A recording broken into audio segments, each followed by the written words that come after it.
I'm Sam Arano, and this is the recap video for 1920s Palestine, where I talk about things I left out of the videos, correct mistakes that I made in the videos, and answer questions from Gaon and Navi level patrons on Patreon. First up, I didn't have any place to bring this up because it wasn't the subject of the video, but outside of the Zionist organization's delegation to the Paris Peace Conference, I was able to find at least 23 Jewish attendees. I'm being careful with my words here because only 3 of them signed any of the Paris peace treaties, those being French Finance Minister Louis-Lucien Clottes, Secretary of State for India Edwin Montagu, and former Italian Cabinet Minister Salvatore Barzilai. The other 20 were made up of secretaries, advisors, policy experts, and special interest leaders, of whom 2 names interestingly popped up from other videos on this channel. Samuel Gompers, president of the American Federation of Labor, was part of the U.S. delegation as an advisor to President Wilson, while future Jewish Agency President Frederick Kish attended as Britain's military advisor for East Asia. And if 28 total Jewish attendees sounds like a lot, don't be mistaken. The actual number of attendees was in the thousands. Now, much as I don't like to teach the controversy because I think it's defensive and self-defeating, I did want to pour some cold water on the tendency to hold up the King-Crane Commission report as a smoking gun against Zionism. By modern standards, the sample sizes for OETA North and OETA West were too small. This is especially true of responses on the Zionist question, which were actually fielded from politicians rather than a random sample, and thus were biased in favor of people who already held elected office in 1919, almost all of whom would have been holdovers from Ottoman rule. So it's likely that opposition to Zionism in Palestine, though still a majority opinion, wasn't quite as overwhelming of a majority opinion as the report indicated. Furthermore, everything about their analysis at the end of the report suggests that King and Crane had gone to West Asia with the intention of drawing a conclusion in favor of large US mandates because that's what they assumed Wilson wanted. Keep in mind, this is the infancy of scientific opinion polling, even in the US.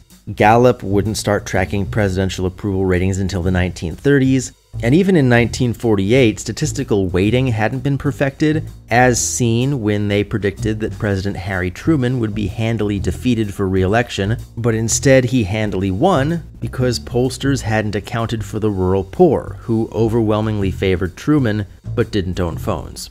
So accept the methodology of the King-Crane Commission at your own risk. So, the Nebi Musa riots are the first time I've talked about pogroms in modern Palestine, at least as far as I remember. But they weren't the first. If you've seen my video on the Damascus affair, you already know this, but contrary to what some revisionists may claim, pogroms against Jews were far from unknown in the Islamic world, though rarely with the frequency or degree of organization as in late Imperial and Civil War era Russia. With that said, pogroms in late Ottoman Palestine very much followed the example of the Black Hundreds in the Russian Empire.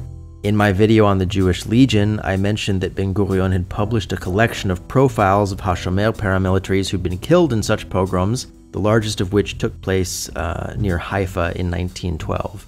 But only in the Mandate period, where Arab nationalist politics becomes hyperpolarized, not so much along ideology even, but along lines of fealty to these 2 families, the Nashashibis and Husseinis, do we see them become far more intense and far more organized as a weapon of political influence. Not even political influence against Jews or against the British, but as a deliberate effort to radicalize, polarize, and recruit Arab citizens to the Husseini cause.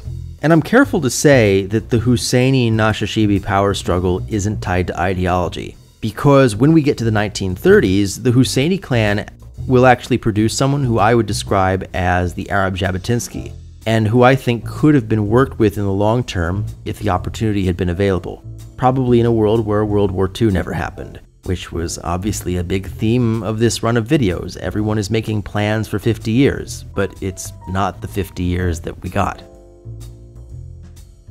I think this might be a first, because I have no corrections, omissions, or questions for the Constitution of Palestine.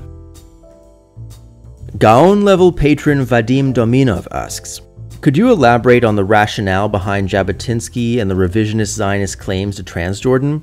Is it based on the idea that the historical kingdoms of Israel and Judea included lands from both sides of the Jordan, on a maximalist interpretation of a Jewish national home in Palestine from the Balfour Declaration as applying to the entirety of the Mandate of Palestine? Or does it somehow flow from the Iron Wall doctrine? So, everything that you talk about played a part in why different people at different times lamented the creation of the Emirate of Transjordan. And it's important to remember that, until that point, lots of Zionist leaders wanted to hold on to some amount of land east of the river. It's just that most were ultimately willing to let the issue go after the Emirate was created. And Jabotinsky appealed to those same historical and practical considerations. You hear the same arguments about strategic depth today when talking about why a two-state solution is militarily impossible, though curiously, the people making that argument are never sitting military leaders. Food for thought. But probably the largest factor in Zionist desire for control of both banks was the river itself. The Western Levant is pretty notorious for its lack of high-value natural resources. On the rare occasion that I have heard discussion of modern Israel's natural resources, it's mainly from people who are curious about the topic, but so uninformed that because they know Israel is in the Middle East, they just assume that it's a petrostate.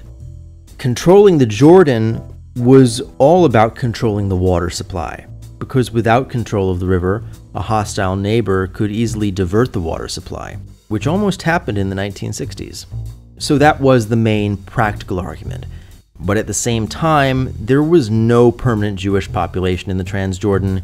Its inclusion within the Jewish national home was never assumed, and once the fiction of the possibility was gone, most Zionists were fine with it. Gaon-level patron Jordan Gorelkin asks, in your video about the Fourth Aliyah, you discuss a city planner named Patrick Geddes and claim that one of his influences was Hinduism. Could you explain the way in which Patrick Geddes was influenced by Hinduism? Also, did this Hindu influence affect the way Geddes assisted in the planning of Tel Aviv? So the influence of Hinduism on Patrick Geddes isn't as quantifiable as you inferred from my brief reference. Geddes wasn't just a city planner. He was an architect, a visual artist, someone who was very concerned with how aesthetics interact with physical human beings.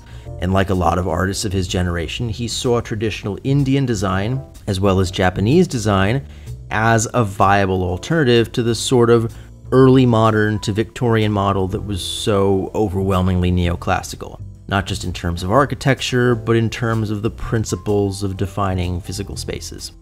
His aversion to building Tel Aviv on a grid to discourage car traffic, but still to maintain short, fast means of travel to enable pedestrian traffic, is one example of that.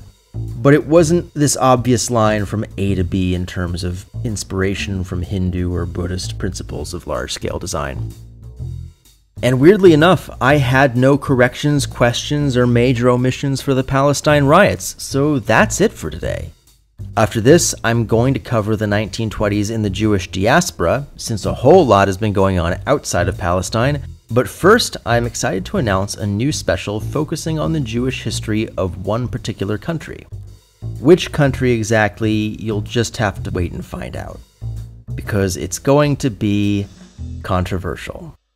Until then, special thanks to my patrons, including Mir Akbar Ali, Jeremy Biskin, Boris Cherny, FC, Matthew Feinberg, Jay Fleischman, Oshar Gordon, Bob Huddy, Raphael Kellerman, Saul Cohn, Jacob Kossoff, and Jeffrey Schweitzer.